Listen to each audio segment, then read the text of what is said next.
Dr. Mukul Banker from Bankers Hospital.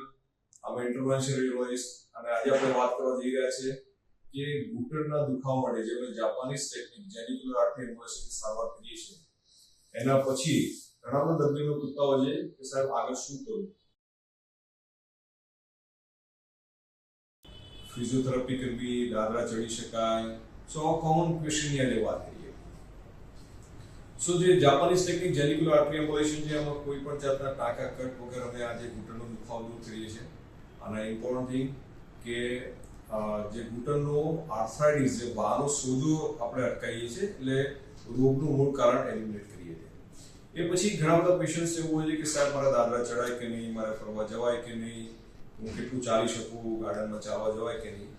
સો દરેક આ question જે છે એ બહુ વેગ છે ઇન ધ સેન્સ કે માનો કે કોઈ પેશન્ટ મને 80 યર્સનું છે અને એડવાન્સ સ્ટેજ 4 ઓસ્ટિયોઆર્થરાઇટિસ છે અને એના માટે એનો આન્સર જુદો હોય, અને કોઈ પેશન્ટ 50 યર્સ કે 60 યર્સનું કર્યું અને સ્ટેજ 3 છે એના માટે આન્સર જુદો હોય. તો બધા માટે આન્સર સિમિલર ના હોય. પણ એક સાયન્ટિફિક વેમાં હું તમને જસ્ટ વાત કરું એટલે તમને પોતાને પણ અંદાજો આવશે કે આ ડિસિઝન કેવી રીતે લેવાય, કેટલું ચલાય, કેટલું તમારે વેટ બેરિંગ એક્ટિવિટી કરાય, ગાર્ડનમાં વોક કરાય કે ના કરાય. સો સૌથી પહેલા સમજીએ કે આપણે જ્યારે ઊભા રહીએ છીએ સ્ટેન્ડિંગ પોઝિશનમાં ત્યારે ઘૂંટણ પર 1x બોડીનું વેટ ધારો કે 100 kg છે તો 1x એટલે 100 kg જેટલું વેટ બંને ઘૂંટણ પર આવે છે. હવે જ્યારે હું ચાલું છું ત્યારે 2x એટલે લગભગ 2x જેટલું 200 kg જેટલું વેટ આવે. પણ જ્યારે દાદરા ચડું ત્યારે 3x 300 kg, ઉતરું ત્યારે 5x એટલે દાદરા ઉતરતા વધારે લોડ પડે છે, 500 kg જેટલું વેટ આવે. એટલે જ ઘણા પેશન્ટને એવું હોય છે કે દાદરા ચડી શકે ઉતરવામાં તકલીફ પડતી હોય.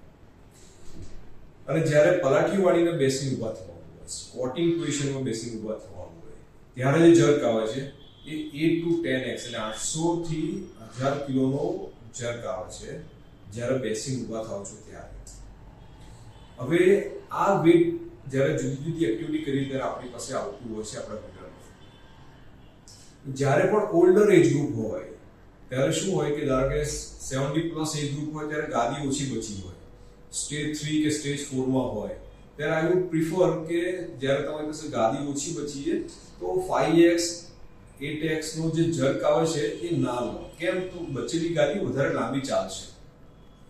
So this is very important thing to understand કે જેટલું તમે લોડ લેવામાં વાંધો નથી, તમે ચાલી શકો, તમે નીચે બેસી શકો, પણ જેટલું ઓછું લેશો તેટલું તમારો ફાયદો વધારે છે.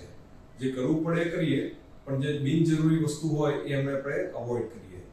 સો ઓલ્ડર એજ ગ્રુપમાં આઈ વુડ પ્રિફર કે દાદરા ચડવા ઉતરવામાં કે પલાઠી વાળીને બેસવામાં, સ્ક્વોટિંગ પોઝિશનમાં લિમિટેશન રાખવી જોઈએ, કારણ કે આપણે વધારે પડતો લોડ આપણે લેવો ના જોઈએ, કારણ કે એડવાન્સ સ્ટેજ મોટા ભાગે ઓલ્ડર એજ ગ્રુપમાં હોય.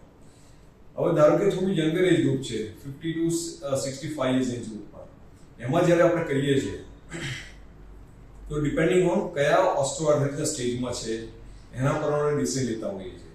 સો સ્ટેજ 2 કેલ ગેડિંગ સ્ટેજ 2 કે સ્ટેજ 3 હોય તો આપણે ચાલવા જાઓ, આ કરો, એમાં બહુ વાંધો નથી હોતો. પણ જ્યારે થોડું એડવાન્સ સ્ટેજ હોય સ્ટેજ 3 to સ્ટેજ 4 એટલે કાર્ટિલેજ ઓછો બચ્યો હોય તો અગેન ધ પ્રિઝર્વેશન ઓફ કાર્ટિલેજની થીમ લાગુ પડશે, તો બને એટલો એક્સ્ટ્રા લોડ ના લો તો વધારે સારું. સો આ બ્રોડલી મેં તમને સાયન્ટિફિકલી સમજાવ્યું કે ઘૂંટણનું જે આ ટેકનિક કર્યા પછી તમારે કેટલો ઘૂંટણ પર લોડ લેવો જોઈએ, કઈ એક્ટિવિટીમાં કેટલો લોડ પડે છે અને એને રીડિસ્ટ્રીબ્યુટ કેવી રીતે કરીએ તો તમારું કાર્ટિલેજ વધારે ને વધારે લાંબુ ચાલે, આપણી જે ઇફેક્ટ હોય લાંબી ચાલે. સો if you understand this talk very well, કોઈ પણ જાતનો ક્વેશ્ચન્સ હોય તો મને પૂછી શકો છો અને do contact us on Bankers Hospital. We will be very happy to give you answer for all your questions. Thank you.